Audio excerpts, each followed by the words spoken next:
Retrograde amnesia एक type of memory loss है जिसमें इंसान जो है पुरानी मेमोरीज भूल जाता है जो ब्रेन इंजरी से पहले हुई होती है।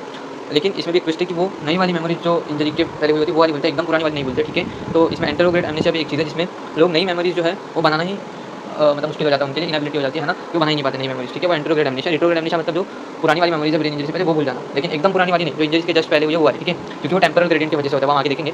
तो थ्योडल रिबोट करके जो नाम है साइकोलॉजिस्ट का, ठीक है, उनके ऊपर से ही ये रिवर्स लॉ बना हुआ है। तो ये क्या बोलता है कि जो ब्रेन डैमेज के जस्ट पहले वाली जो मेमोरीज है वो लोग भूल जाते हैं, ओल्डर मेमोरीज नहीं भूलते। और इनको स्टडीज से सपोर्ट भी किया, जैसे ब्राउन का मेटा एनालिसिस, तो वो भी बोलते हैं इंपैयरमेंट ऑफ मेमोरी जो है वो कम हो जाता है अगर मेमोरी ज़्यादा ओल्ड रहेंगी, ठीक है। जितना इंजरी से ज़्यादा दूर रहेंगे उतना वो बची रहेंगी, ठीक है। और वो लगता है हिप्पोकैम्पस, इसमें हिप्पोकैम्पस क्या बोलता है कि जो अपना medial temporal lobe of the brain है उसमें वो हिप्पोकैम्पस है अपना, ठीक है, जो कि न्यू मेमोरीज बनाने में मदद करता है। तो देखा गया कि अगर ये डैमेज हो गया ना, जैसे पेशेंट एचएम में वो डैमेज हो गया था, ठीक है, तो जैसे ही वो हो गया मतलब हिप्पोकैम्पस डैमेज हो गया तो वो नया मेमोरीज नहीं बना पा रहा था। बेसिकली उसका हिप्पोकैम्पस निकाल दिया गया था एपिलेप्सी को ट्रीट करने के लिए, तो उसको परमानेंट एंटेरोग्रेड एमनेशिया हो गया। और स्टडीज ने बताया हिप्पोकैम्पस रेट्रोग्रेड एमनेशिया भी कॉज कर सकता है, ठीक है। यहाँ पे पर्सन जो पुरानी वाली मेमोरी भी भूल जाता है, ठीक है। फिर रिसर्च सपोर्ट करता है रेट्रोग्रेड एमनेशिया को, माने मेनी स्टडीज बहुत ऐसा एविडेंस देती है कि रेट्रोग्रेड एमनेशिया जो है पैटर्न फॉलो करता है जिसमें क्लोजर जितना इंजरी रहेगा उतना ज़्यादा वो भूल जाते हैं, ठीक है। इसमें और क्या हिप्पोकैम्पस की वजह से फिर रेट्रोग्रेड एमनेशिया हो सकता है, और एनिमल्स में भी ये देखा गया है, ठीक है।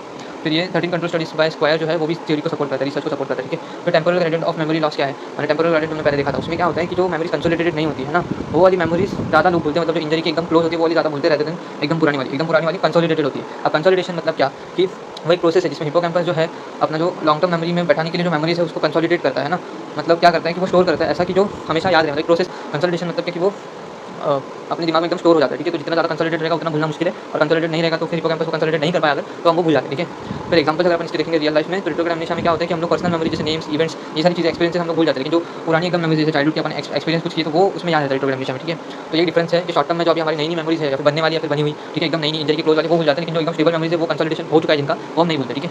मेमोरी रिटेंशन ओवर टाइम, ठीक है। तो ये आइडिया बताता है ओल्डर मेमोरी जो है वो रेजिस्टेंस रहती है ना, मतलब उनको अपन भूलते नहीं जल्दी, लेकिन जो अभी बनी हुई हमेशा, मतलब इसमें यही देखा गया कि जो ब्रेन डैमेज होता है तो जो नई वाली जो एकदम है वो वाली मेमोरीज को भूल जाते हैं, ठीक है। जो ओल्डर मेमोरीज कंप्लीट हो जाता है कंसोलिडेशन प्रोसेस तो वो नहीं भूलते अपन, ठीक है। सारे नोट जो माइंड मैप फॉर्मेट में मिल जाएंगे, और मैंने इधर इसलिए नहीं डाली क्योंकि शॉर्ट्स में उसका लिंक क्लिक नहीं हो पा रहा है, मैंने उधर स्टैंडर्ड सोर्स वाली वीडियो के नीचे डिस्क्रिप्शन में दिया हुआ है, ठीक है। और अगर आपको वीडियो अच्छी लगी तो लाइक कीजिएगा, कमेंट कीजिएगा, शेयर कीजिएगा, सब्सक्राइब कीजिएगा। Thank you.